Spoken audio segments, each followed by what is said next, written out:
আরে মানুষের কি জীবন। আমরাই তো সব, তাই না? মানিকা, আমার না পায়ে খুব ব্যথা করছে মা, একটু টিপে দে না।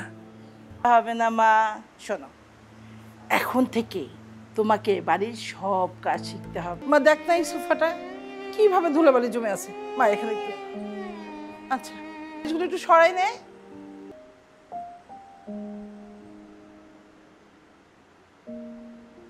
হ্যাঁ, সুন্দর করে ডর। হানিকা, এটা কি হলো? একটা কাজ ঠিক মতো করতে পারিস না, চোখ নাই কপালে। শোন, যদি কাজ করতে ইচ্ছা না করে যা সাদের রুমে যা, বসে থেকে মোবাইল টেপ। যত সব। 2 দিন আগে আমি একটা সেট কিনছি, কেন একটা শেষ, এখন আমার 5টা গ্লাস আছে, ওগুলো শেষ কর।